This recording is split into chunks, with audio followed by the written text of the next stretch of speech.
All right, everybody. Welcome back to Fun on Weekdays podcast. It is episode 23. Can you imagine that? It's crazy how fast time has flown by. Quick little reminder, am from Cleveland and 23 is LeBron's number. If you're curious, my takes on LeBron, I am still a fan of him, regardless of if he's in Cleveland or not. Anyways, if you're new here, my name is Jenna. I come out with episodes every Tuesday.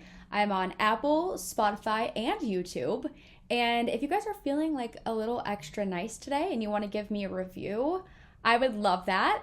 Unless it's a 1-star review, keep that to yourself. No, I'm just kidding. Honestly, any review that I get is good for me. I love getting feedback every time I do an episode.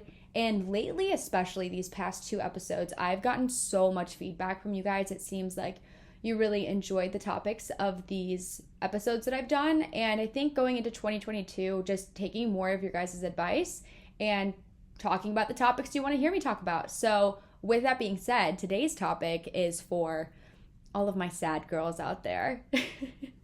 No, today's episode is all about breakups. We've all been there. We've all gone through heartbreak, and if you haven't, I'm so jealous of you because honestly, it's really, really tough. And I know going into the new year, everybody, I keep saying this. I hate that I keep saying going into the new year, but I truly believe that like beginning of the year, it's your time to look at life in a different perspective and to make conscious changes to how you're living your life. And so if you're going through a breakup or dealing with some heartbreak, I hope that this episode gives you kind of a different outlook and also serves as a reminder that your emotions are completely valid and there are so many people out there who are struggling with the same thing as you. And so if you can put on this podcast and it gives you a little bit of comfort and makes you feel a little bit heard, that is my one and only goal. I did just start a Facebook group as well, and we're approaching 10,000 people, you guys. We're like 2,000 away from it, and that's insane to me. The whole purpose of the Facebook group is just to kind of create a community where you guys can all chat with each other. You can get connected to other people who listen to my podcast. You can talk networking. You can talk moving to new cities. You can really talk about anything. And especially with this topic, I think that we could all benefit from each other by talking about heartache and how we kind of deal with that loss, because it's such a normal thing that everybody goes through. And especially in your 20s when you're like, there's so much pressure to find your partner and to find your wife or your husband, and like dating has so much pressure and it just becomes so much more real when you are in your 20s, and it can take a huge toll on you. Like truthfully, being in a relationship can be the best thing ever. It can bring you so much joy, so much comfort. You can let your guard down and just be fully yourself and so vulnerable. And then you can also have relationships that like maybe it's not your person and you just really, really want them to be your person. You're holding on to like those good memories, but in reality, it's very toxic. It causes you a lot of stress. It causes you so much anxiety. You're changing the person that you are and what you want out of life because of the relationship you're in. And I think that's honestly the toughest type of breakup to go through. And so today I just kind of want to talk about it because I've been through breakups. Two mainly, and really only the first one hurt. The second one was all me. I was like, I'm gonna kick him to the curb. He's so fucking annoying. I can say that now because we were dating long distance and I found out that he had been cheating on me and sleeping with girls the entire time that I was in college and he was in Austin. So we can get to that point, but that's not the relationship that I'm talking about today. Today I kind of wanted to talk about my 6-year relationship because it's played a huge role in the person that I am today and just like who I am, I think. And if there's one person to talk about dealing with heartbreak, I think I would be a great person to give advice because it took me 3 years, truthfully, to get over this relationship. And even still now, like I love this person. I will always love him. I'm not in love with him though. And so that's why I'm able to make this episode and to talk about my previous relationship because I am over it. I am very, very, very happy now. I'll just leave it at that. I'm very happy now. And I did for the past 3 years take like active steps to help me get over that relationship once I realized that like it was never going to happen again. And this just wasn't my person. And no matter how badly I wanted to, I was never going to date him again. And I think there's a lot of people that struggle with this. So let's get into it. I guess I'm going to open up to you guys. So if you've been here for a while, I talk about this 6-year relationship a lot. And the reason is not because I dwell on it and I'm like resentful of it. It's because I cherish it so much because it helped me grow into the person that I am right now. And I truly look at it as like an integral part of my growth as just a human being. So the backstory. We started dating when we were in 8th grade, which seems like illegal. Like, what the hell? I am not letting my kids have boyfriends or girlfriends until they're like 16. And actually, it's ironic because his parents didn't allow him to have a girlfriend until he was 16, but we were 14 when we started dating. We were like just such good friends in middle school. I always had a crush on him, and then we started dating. And then we just grew up together. It was great. I mean, we went to every single high school dance together. We got our driver's permits together. We got our driver's license. We turned 18 together. We went to prom together. He was truly my first everything, quite literally. Quite literally. And so because of that, I had like a very, very strong connection to him, and he was my best friend. And I think with that, when you're growing up with someone, you evolve a lot of who you are and your values and your goals and like what you see in your future around that person, especially when it is such a long-term relationship, regardless of age. Because I'm looking at my relationship now and I'm like, wow, I was a child. Like, I didn't know what this relationship actually was. That wasn't a real relationship. But at the time, it felt very real. I thought that he was going to be my person. And so when we graduated college and we were kind of figuring out like, where are we going? He went to a school that was almost 2 hours away from me. I went to Kent State and he was in Pittsburgh. And so it was nice because we had some distance, but it was still accessible. So at least like once a month we would see each other. I would go there or he would come here. And I mean, it was good. We got space. We kind of got to like live our own college experience. But I do think that I revolved a lot of like my decisions after high school kind of around him.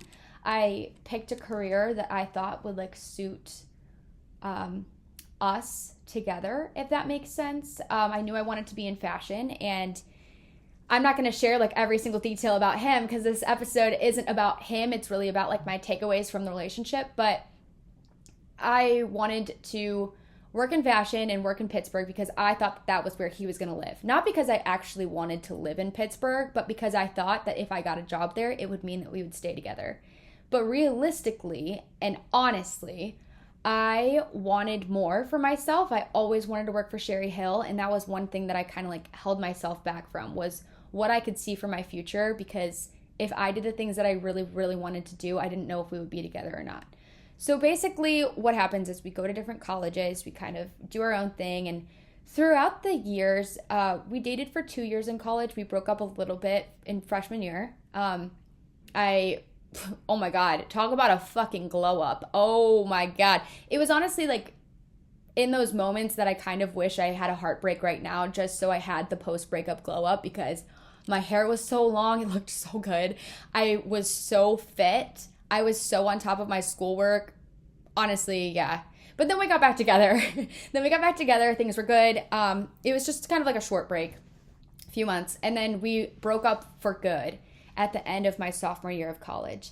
And I will take full responsibility for it. I think oftentimes you're in a long-term relationship, and over the years you grow into different people than you were when you first started dating.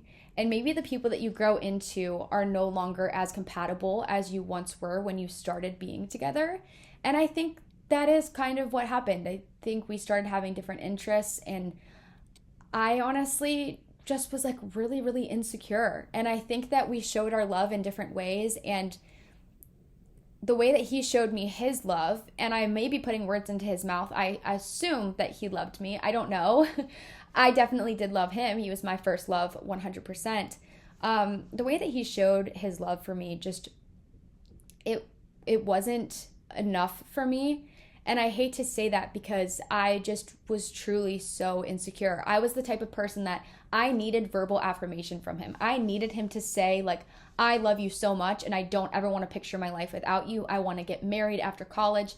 And I really, really needed him to say, like, I want to propose to you when we graduate college. And I would ask him all the time and I would pry for the answer that I wanted. And looking back, I would get so upset when he couldn't give me that answer, but it was so valid for why he couldn't. We were literally 20 years old. And even if he were to say, Jenna, I want to propose to you when we graduate, did I actually want that? Or did I want like the idea of that? Because so much of my relationship was built around the idea of the relationship because I loved it.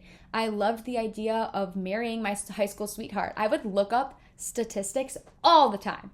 I would look up percentage of high school sweethearts that get married, percentage of high school sweethearts that get divorced. And I'm like, I'm not going to be part of that statistic. I'm going to be the part that makes it out and they have the fairy tale ending, and a percentage of high school sweethearts who go to different colleges and stay together. I wanted to be that statistic so bad that I ignored like the issues in my relationship, and I allowed myself to be like really insecure. And so going into my sophomore year of college, I wanted that validation and I wasn't getting it. And at a time where I was very insecure in myself, I did what a lot of people do. A lot of people make the mistake of doing is not expressing those feelings, but rather finding another way to find validation and attention. And I'll kind of leave it at that. You can make your own assumptions. Actually, no. You know what? I'm already here. I'm already telling you so much about my life. I'll just tell you. I kissed another boy, okay? I kissed another boy who had a crush on me. I kind of liked him, but honestly, I just really liked the attention that he was giving me. It was like a different kind than I was getting, and it made me feel good. It made me feel validated and pretty, and it made me feel like somebody really liked me when I didn't feel like the person that I was dating did. And that was my huge mistake. I will say one thing about cheating is, and even though it wasn't like I had sex with somebody, it was like emotional cheating for me because I was never kissing somebody for like the physical part of it, honestly. Like I didn't want to kiss somebody. I just wanted to feel important. I just wanted to feel good about myself. Like somebody liked me and thought I was attractive and wanted to give me their attention and time and energy. And so I found that. And what I realized is being the cheater is so much worse than being cheated on because you don't have any control over the situation. If you are cheated on, you get the decision of whether you want to forgive the person that did that to you and be with them and work through it, or if you want to walk away. And my ex-boyfriend, respectfully, rightfully so, chose to walk away. And I had a really hard time dealing with that because it's honestly, I thought it was going to be pretty easy to talk about this, but it is kind of hard to still reflect on that relationship because it is such a huge part of my life. And not because I'm hung up on it, but just because like it takes me back to kind of a really sad portion of my life. And so for anybody who is going through a breakup right now, trust me, I really understand how you feel. But what I was going to say before I started like getting a little teared up, if you're watching this, you can see my eyes are like a little bloodshot. But I had a really hard time dealing with it because the breakup wasn't on my terms, and that might sound really selfish, but he walked away and I didn't have the chance to like redeem that relationship. And so I dealt with the guilt for years of like, I wonder if we would still be together if I had never done that, or if I had never told him, because I did tell him about it. Not that like that made it better or anything, but I always dealt with the guilt. Like it was my fault that the relationship ended, and I never really allowed myself to get over it because I just kept thinking like, if I make it up to him, if I show him that I changed as a person and I would never make that mistake again and I learned from it and I'm growing as a person, if I can show him that, then maybe he'll come back and maybe we'll be together. Because what if he is my person? And for 3 years, that was my thought process. 3 years. And now I'm sitting here and I'm like fully healed from that. But oftentimes I felt guilty for even being so heartbroken because I was the one that truly broke my own heart. Like, I was the one that made that decision that ruined our relationship, and that was something that I had to deal with. And oftentimes when people ask me, what's your biggest regret in life? It's not that I kissed another person, it's that I hurt somebody that I loved. Like, I hate living with that. I hate thinking that I hurt somebody, and now because I, like ruined my trust with this person, now he might take that trust to his next relationship, and now he might have like insecurities with that. And I also can't speak for him by any means, because he might look at this situation and be like, oh, fuck her. Like, I don't care about Jenna. I don't know if he feels that way. I will say we were part of the same group of friends growing up, and it was kind of hard because when we broke up, it did almost feel like the guys, I almost felt like were his friends and the girls were my friends. And so it was like a little awkward, but then I just kind of realized over time, like, it really doesn't matter. They were all my friends. But yeah, I mean, like, the friend situation itself was difficult too. I honestly forgot what I was just talking about. Anyways, okay. So going back to at this time in my life when I was insecure, sophomore year when we broke up, I was living in a sorority house. And I was seeing all of these people and girls around me were going to date parties, and they were doing all of these things that I felt like I was missing out on my college experience because I had a boyfriend, and I felt like I was being the person that he wanted me to be and not like who I wanted to be. And that is just my opinion. Like, that's my own fault if I lived that way. He didn't force me to do anything. But so essentially I centered a lot of my life and, like I said, my goals and just who I was around him, so that when he did walk away and we broke up sophomore year of college, I was just so incredibly lost. So lost. I can't even like fathom the girl that I was when we broke up. But the thing was that I masked all of my pain and hurt because I had an incredible opportunity right after the breakup to move to Austin, Texas and do the internship for Sherry Hill. So this was summer 2018. I had been fresh out of a 6-year relationship. I just lost a huge part of myself, and I was questioning, like, who even am I? Who is Jenna Palick? Like, what do I want for myself? What kind of person do I want to be? Not who did he want me to be, not who did I want to be for him, but who do I want Jenna Palick to be? And so that first summer after we broke up was very, very hard because I just kind of like up and left. I wasn't around my family who could kind of help me get through the breakup. I wasn't with my friends who could also help me get through the breakup. And I was interning with 9 other girls that I had just met. And I think the most beautiful thing about it was that I was forced to be out of my comfort zone. And being around these girls, I made new friends. And ironically, we all ended up being in breakups at the time. Besides my roommate, Gretchen, she had a long-term boyfriend. Actually, no, she had a boyfriend. Yeah, she did. And so we were all kind of going through it together, and it was a really great time of my life where I was like, okay, I'm putting myself out of my comfort zone. I'm working for this designer that I'd always wanted to work for, but I never actually thought that I would because I kept questioning, oh, well, if I do work for her, like, what'll happen if we're long distance? We might break up.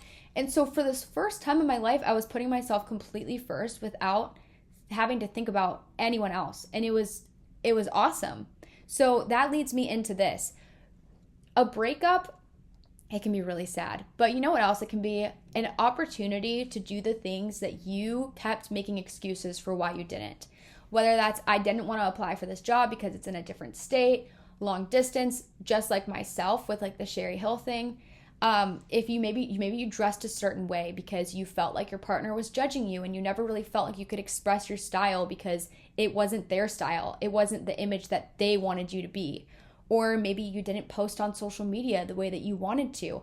I think about myself, and I really like restricted the person that I was because I felt like I would have been judged if I would have made like YouTube videos, even though I was super into watching them, or vlogs, or TikTok wasn't around at the time, but like Instagram.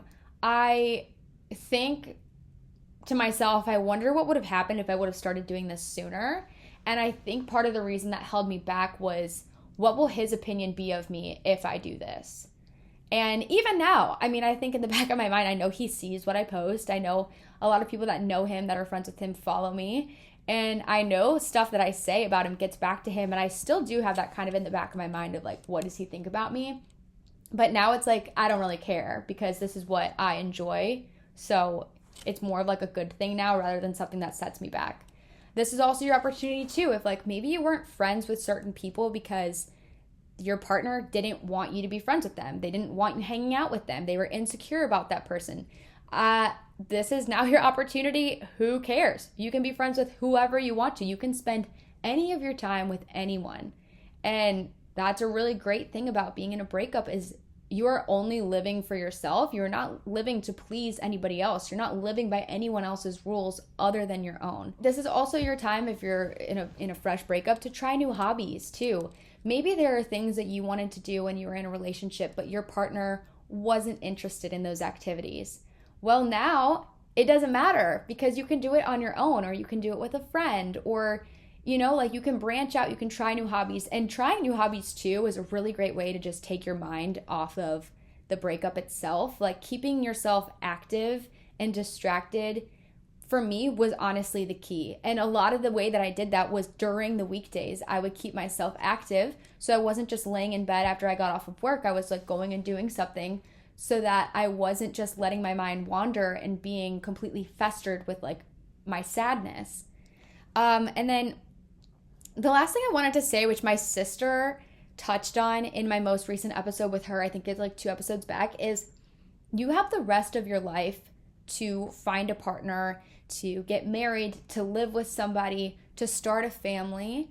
And right now, in your breakup, in your single years, this is your only time to only live for yourself. You don't have to think about anyone else's opinions, anyone else's values, only your own. And with that being said, when you're single, I highly, highly encourage you to date yourself. I talk about this whether it is with like your friends or in a romantic interest, but dating yourself, you learn so much about yourself, not only what you are looking for in a relationship or what you're looking for in a friendship, but also what you can bring to that new relationship as well. So when I say you need to date yourself when you're single, what I mean is, think about it. If you were meeting yourself for the first time, you're going on a date or something, or you were like romantically interested in yourself, would you date yourself? Would you? Like realistically, think about it. If you weren't yourself, would you date yourself? Would you be into you? And if the answer is no, like what makes you think anybody else would want to date you? But this is the whole thing, is it doesn't matter if anybody else wants to date you because you don't need to date anyone because you have yourself. So if you want to go and you want to go to the movie theater, you want to go get your nails done, you want to go get a massage, you want to go watch the sunset, you want to go have a picnic, all of these things that are typically like date activities, go and do it by yourself. It is truly so empowering. And in those moments that you're like alone with yourself, that you can spend time alone dating yourself, is when you like really truly feel the most growth personally. And during that time too, I really encourage you to turn your phone off too. Like don't be distracted, just be alone with your thoughts and be present in the moment, because it is like truly the most empowering feeling ever. I love doing it, and oftentimes I need to remind myself to do it more. And so even just doing this podcast itself is a good reminder for me. All right, everybody. If you followed me on TikTok for a while, you know I am a huge, huge fan of live streams. Whether I am doing my makeup, I'm getting dressed, I'm cooking dinner, just doing something completely absurd, I think live streams are super fun. It's a great way to engage with followers, and it can also be super educational as well. With that being said, I wanted to let you know that Macys hosts their own live stream every Tuesday and Thursday at 4 p.m. It's hosted by beauty experts and style gurus. They have a live style, which is all about showing you new products that come into Macys, how you can style it, how you can elevate it, what the trends are for the season. And they also have a live beauty where they show you new products that come in, how to apply it, and they just teach you while entertaining you at the same time. I am manifesting becoming a host for this live stream. So Macys, if you're listening, I'm crossing my fingers for 2022. Until then, everybody check it out. It's at Macys.com/Macys Live. Okay, on that note as well, the longer that you date yourself, the more you realize that you can do all of these things by yourself and have more fun and enjoy it more than you would with somebody else. And like the more time that you date yourself, the higher your expectations are for your new partner, because you realize then you don't need someone else to enjoy doing these things. And like the next person that comes into your life, they aren't going to make the enjoyment. They're not going to be the person that makes the activity fun. They're just going to like heighten it. But regardless, take them out and you can still have fun by yourself. And that's the whole point. That's kind of really how it relates back to fun on weekdays. Next thing I wanted to talk about were some ways that you can cope with your heartache, because obviously it's a lot of overwhelming feelings. Some days are a lot harder than others, and these are just kind of like my tips of some things that I did in order to get over it. And not even like get over it, but you know what I mean, deal with it. So the first thing is find friends that make you feel comforted and make you feel like you can open up without being annoying to them. I think this is really important. Is we've all had that one friend where you start to tell them about like the drama in your life, or you're telling them about how you're feeling, and then you can just kind of sense that like they're over it and they're annoyed. And then you just kind of feel closed off. Like you don't want to talk about that topic with that person anymore because you feel like your emotions and what you're going through is almost a burden to them. And so I really, really encourage you to find friends who don't make you feel like that. Your friends are meant to be there to support you. And I think also think on the flip side too, if you have a friend who is going through heartbreak, try to be the person that you would want them to be for you. Just like put yourself in their shoes, and even if you can't empathize and feel exactly how they feel, just try to a little bit, because that's what helps make your relationship a lot stronger too, is like having those vulnerable moments where you can open up to your friend. And that's what takes it past that surface level friendship. The next thing, and I've talked about this before, I've personally never been to a therapist, but I am a huge advocate for it. That, like I said in one of my episodes, I am making going to a therapist one of my 2022 resolutions. I think especially with relationships, if your friends or the people around you, or like even your family, they know your partner, it can be hard to give advice that is completely unbiased. And oftentimes you like don't want to ask your friends or your family for advice, because what if you end up getting back together? You don't want to completely tarnish their opinions of your partner. And so talking to a therapist, it's a third party person who has no bias. They can just listen to how you're feeling and help you validate those emotions, and also just kind of help you heal and talk about things, because even just talking out loud about how you feel is in itself healing. The next thing, and I started doing this about a year ago, is to find a safe space. And this could truly be anywhere. It could be like a place in your apartment building. It could be a parking lot. It could be a park. Just find a space that you can go to that you feel safe and comforted, and you can just kind of unload all of your emotions. For me, I would, if I was ever really sad, really angry, just really overwhelmed, I had a lot of anxiety, just an overwhelming feeling of emotions, I would get in my car and I would go drive over to this park in downtown Austin. I've made a few TikToks about it, but it truly helped me so much to just like get out of my living environment and just go to this place where I know that no one around me is going to see me just unload all of my emotions, whether I wanted to cry or scream or sing my heart out to a sad song in my car. Going to this place, it honestly just like, it made me feel safe, and it helped me cope with those feelings. And along those lines as well, I would bring a notebook with me to this park that I would go to, and I would sit in my car and I would write out exactly how I feel. And just writing my emotions, like the active act of writing how I felt, helped me validate it, and it helped me think like I'm allowed to be upset. I'm allowed to be heartbroken. And then I can also use these notes to look back on to see how much I've grown as well. Because seeing progress and seeing how much like your mindset has shifted after a breakup really helps too, to see like, okay, it's been 2 years, I'm not fully over him. But if you read like these journals of how you were feeling right after the breakup versus 2 years after the breakup, I think that can really help you as well. Another thing that I did, if you're like me, listen, I'm left-handed, okay? So if I am writing with pen, I am smudging every single word that I write in my notebook. Also, spiral notebooks freaking hurt on your wrist because it's like indenting you as you're writing. So one thing that I also did was, instead of texting my ex every time I wanted to talk to him, because obviously if you have this person in your life that you talk to every single hour of every single day, and then all of a sudden they're gone, you still want to share like what you're doing with somebody. So that's where that feeling of loneliness and wanting to talk to your ex or talking to somebody who like understands you comes. And so when I first moved to Austin, I was obviously starting this internship. All of these things were going really great for me, and I wanted to share all of these experiences with my ex, but I knew that if I had been texting him this entire time, not giving him any space wasn't going to make him want to be with me anymore. It would honestly just overwhelm him. It would annoy him.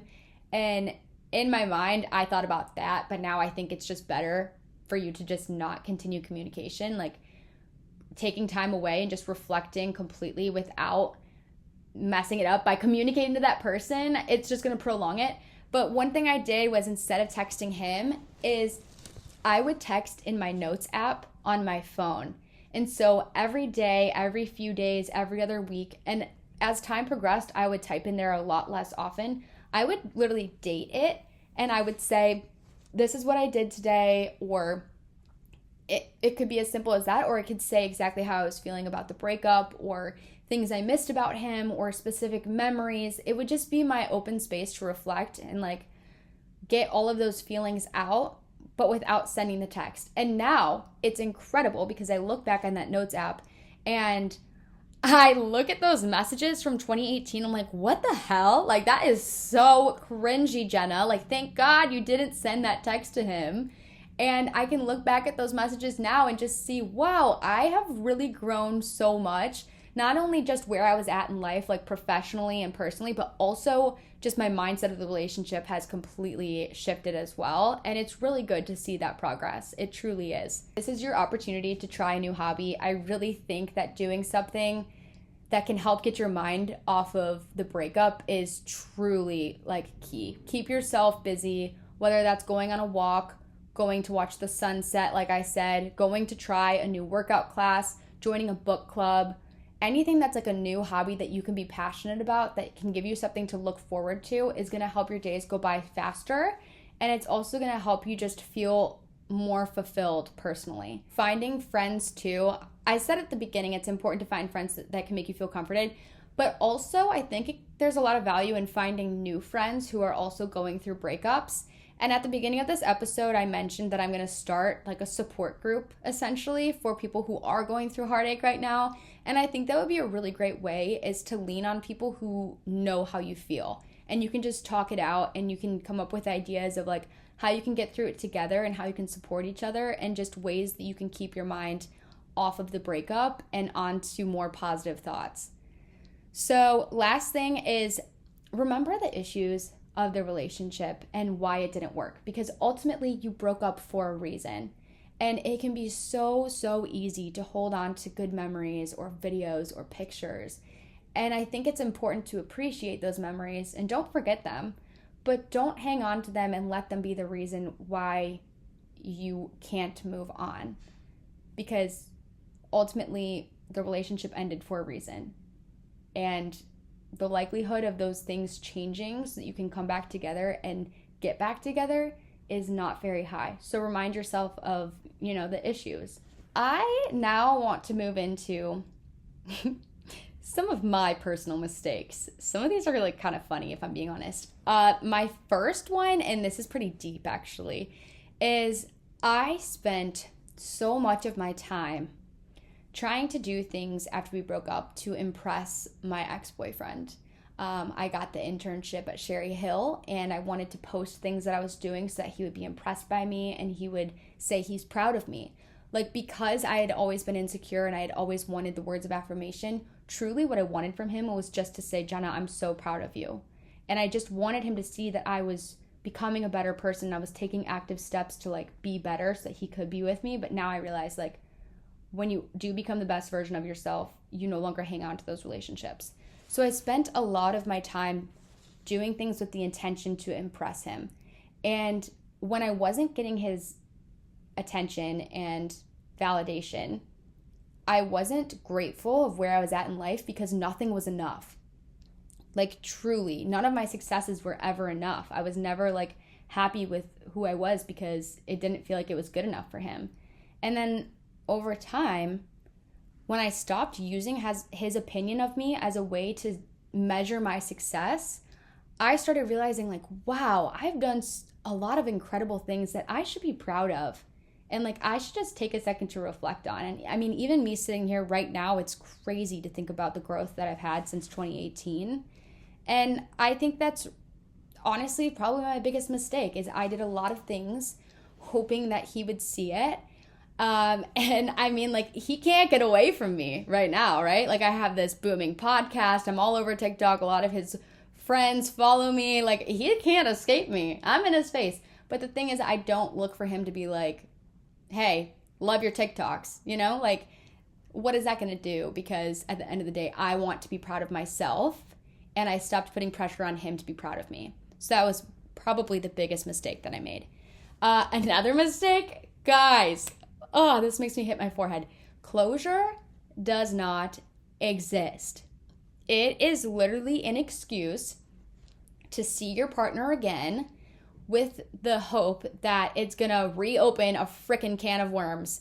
Because I can tell you with confidence that every single time I said, I just need closure from him because he broke up with me, it wasn't on my terms. Like, if I just could show him that we could be back together and everything would be good and I got closure, everything would be fine and I could move on. No, because the only person that can give you closure is yourself. And the only way you get closure is the contentment and acknowledgement that you are never going to be with this person again and that you are better off without them. That's such a hard pill to swallow. It really is, even saying it. Like, I don't know. Every time I wanted to see him, I would always be like, closure. But really, I wanted him to kiss me. And I'm like, if he kisses me again, like, I'll probably hook up, and then he'll be like, wow, I miss her, and then he'll catch feelings for me again, and then we'll probably get back together. That was truly the twisted thought that was going through my head. And so whenever you have this instinct that you're like, I need to see him again because I need closure, like, we just need to talk it out. No, you don't need to talk it out. You need to literally get over it yourself. No one is going to fix your broken heart other than yourself. No other person. That sounds so harsh. That sounds really harsh. But that is something that I made the mistake of. And so every time that I would see him, it would literally prolong the breakup. Like, if I would have just completely cut it out, I would have like stopped trying to see him. I would have stopped trying to see him at the holidays and stuff, and like secretly been wishing that we were going to make out on New Year's Eve. 3 years ago, I probably would have been able to get over him sooner, but it was because I kept keeping him in my life and I kept trying to find excuses of ways to see him, was that it took longer. Checking their social media, you waste, think about it. If you spend 30 minutes a day, whether that's like 5 minutes going through his Venmo transactions or 20 minutes going through his recently followed on Instagram, and you see this cute girl and you're like, who the hell is this? And then you click on her profile and you're going through her tagged images and you're trying to find her Visco, and then you see a picture of her on Visco and she's holding hands with a guy and you're like, oh my God, those veins in his hand look really familiar. And then you're going through your camera roll and you're like, oh my God, is that his hand? Okay, stop. Literally stop. I did this, and my ex-boyfriend wasn't even active on social media, so I was honestly just trying to be like an FBI agent trying to dig up some dirt, and I couldn't find anything. But I wasted so much time trying to find it. Another thing I did, which is so messed up, it's honestly, it's messed up to the point that it's funny now, was I changed my Hinge location. Saying it out loud makes me sound crazy. I changed my Hinge location to where he lived, because I wanted to see if he had dating apps. And I honestly just wanted to see what his dating profile looked like. I'm like, is he using pictures of me that I was in that he cropped me out of? What are his prompts? Is he funny? Like, what is he putting out there for other girls to be impressed by? And I wanted to see it so bad because I thought that it would help me feel better just to know. And then I found it. I did find it. Truly. I did find his Hinge profile. And it made me feel like shit. And I was like, I don't even want to feel, like, I don't even want to see this. It made me feel sick because I was like, I'm being so invasive right now. I have no right to be looking at this. I am not growing at all. I'm being stuck and fixated on this. And truthfully, every time that I spent time trying to look him up on social media, it made me feel worse. It wasn't helping me get over him, to see what he was doing. It didn't make me feel connected to him. It made me feel even more distance because I had realized that we were totally different. And even after like a year apart, he had different friends that I didn't know. He knew different people. He was doing a different job. Like, he has different interests. And so the more that I stalked him and the more I found out about him, the less I actually did know about him. It's a really messed up thing. So yeah, just stop doing that. Honestly, blocking people and unfollowing people on social media, yeah, it can totally be like petty and immature. But if it's helping your mental health to not have to see that person and to not have to like spend all of your energy thinking about them, then do it. I mean, we unfollowed each other for a while and now we're on good terms. I mean, now we're just kind of, like cordial. And now I like to see what he's up to. I'm going to be honest. I like to see. And I'm sure he probably likes to see what I'm up to too.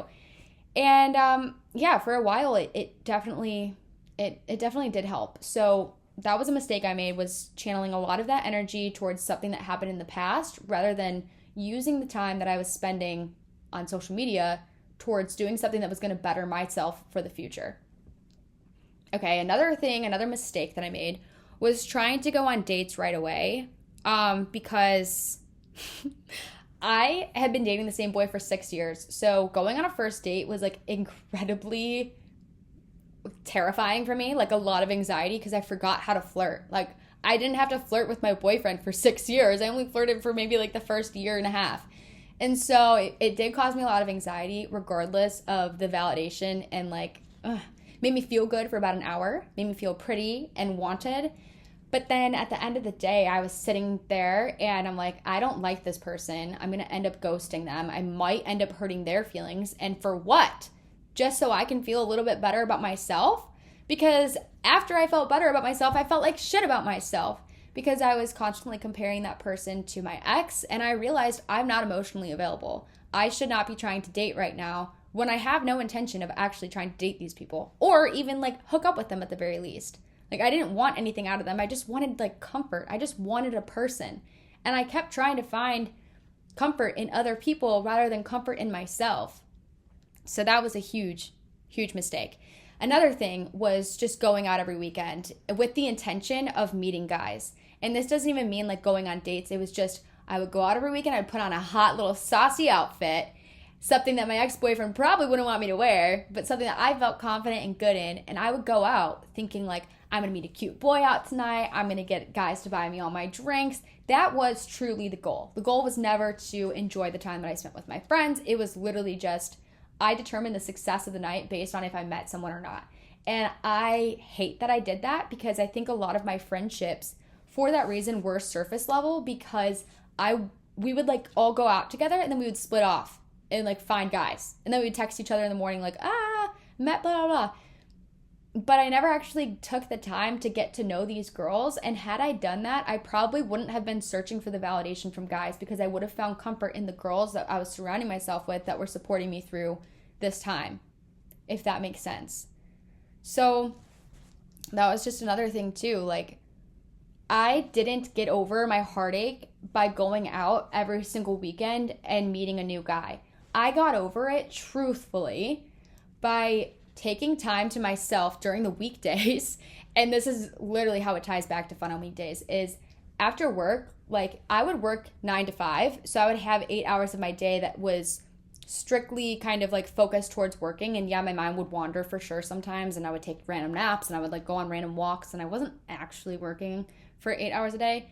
But having a job and a schedule did help me get my mind off of the breakup. But then when the day was over, I didn't want to do anything. I would lay in bed. I didn't like my job. I was single and I didn't have any prospects. And I thought that was like a bad thing because I was bored. And I was like, ugh, I just want to like someone again. But then I was like, wait a second, I can like myself. So then I started doing things alone, and I started making new friends that also wanted to do those things with me. And then I started literally loving my life. And all of these things started flourishing in my life. And it was at that moment when I like finally got over him, because I was like, I don't need him for the happiness of my life anymore. I have all these things going on that I have to be grateful for. And then randomly, I got blessed with an amazing person because I was finally fully ready to like be open to love again. And I was fully healed. I was no longer dwelling on the past, on a relationship. I was no longer taking anything from that relationship into my next one. And that's truly when it worked out. And now I'm so happy. So I think like taking away the pressure of trying to find somebody new is also just a huge thing, because you're never going to replace that person. And I made that mistake. After I got out of that 6-year relationship, I thought that I needed to date somebody who was completely opposite, because I was like, all right, well, it didn't work out with that person because he had these personality traits. So let me try and date somebody who's completely opposite. And I did that. And my second year in Austin, so summer 2019, I met this guy. And we started dating in the summer. It was just like a little fling. And then when I went back to school for my senior year of college, he was like, let's stay together. Let's do long distance. And I'm like, I don't really like you that much, but okay, let's do it. I didn't like anybody else. So it was like, I'm not really losing out on anything. So I dated him my whole senior year, and then quarantine happened. And then I was like, oh, I'm moving to Austin. And because I'm going to be in your city, I don't want to date you anymore. And then like we broke up, and I found out he had been cheating on me the whole time. That's what I said at the beginning of this episode that I was going to get back to. But I realized that I didn't even care that he had been cheating on me because I didn't even like him. Like, literally, I didn't like him. I just wanted to like him because I wanted to be over my ex. And I realized that that wasn't healthy at all. And I probably ended up hurting somebody else in the meantime of that. But I mean, it's kind of justified though, because he was sleeping with other girls, so whatever. But yeah, like I thought that dating somebody different and trying to find somebody else to fill that void was going to help, and it didn't. It honestly made me feel worse. So I know it's really uncomfortable to be alone, but like it is so liberating. It is so empowering, and like, oh, it's so fun. I like almost wish I could be single again just to do it again. Like, no, I'm just kidding. I don't want to be that. But truthfully, like your breakup is what you make of it, and it can be a huge glow up in your life mentally, physically, emotionally, or you can sit around and you can let it eat you alive. And it's really about your mindset of how you want to deal with it. And there are days that I had that mindset of I just want to lay in bed, I just want to cry, I just want to be left alone, and that's okay. But then the next day, it's a new day. Dust yourself off, get out there and do something fun for yourself. These are just kind of like my wrap-ups. Is the only person who can fix a broken heart is yourself. And I wish that there was some type of timeline or some type of navigation tool. I don't even know the right word. I wish there was some type of advice that I could give you that would just guarantee that you would be over your ex in a week. But it's not realistic, because it just takes time. Like, time is truly the thing that healed me most. And putting myself first and realizing that the amount of time that I dwell on this relationship is the amount of time that I'm going to lose of my life enjoying it. So it's all about mindset. And for anybody who's struggling with this right now, just know you're not alone. I'm here to help you get through it. And there's a lot of girls and people, I shouldn't even say girls, there's a lot of people that listen to my podcast who are also wanting to help you get through it too. So I do want to do another episode about dating in your 20s, because once you finally are over that heartache and you're kind of open to love again, you want to like let your guard down again, going on dates in your 20s, I could do like 5 hours worth of that. We could talk about dating apps, we could talk about first dates, we could talk about ghosting. We have a lot to talk about there. So that'll be for another episode, and I'll just kind of like leave you guys with this. My fun weekday idea for you this week is to take yourself on a date. I feel like that's very fitting. And don't be on your phone during it. Whatever you do, it could be like a 30-minute date. It could be 15 minutes. It could be 3 hours. Don't be on your phone. Just be present with yourself. The only time that you are allowed to be on your phone is when you take a picture of yourself on your date and you tag me. You tag me and my podcast Instagram, which is Fun on Weekdays Podcast, on your story so I can see that you are enjoying yourself and you're having fun alone, because you don't need a boy to do that. Like, boys are so 2021. Okay, and another idea for you is to just get in touch with your emotions. Whip out a journal or whip out your notes app and write down today how you feel, what is going on in your life, what is your job, how do you feel about your job, are you single, are you in a relationship, what are the struggles, what are the challenges, what are like your biggest insecurities, what are your biggest accomplishments of this year, what are your resolutions. Write anything and everything down, put a date on it, and then go into your reminders app and put a reminder on to check this journal entry or your notes app in 1 year from today. I think that a year from today, what even is today's date? Well, when I'm recording this, it's January 12th, but I think technically, God, I don't even know the dates.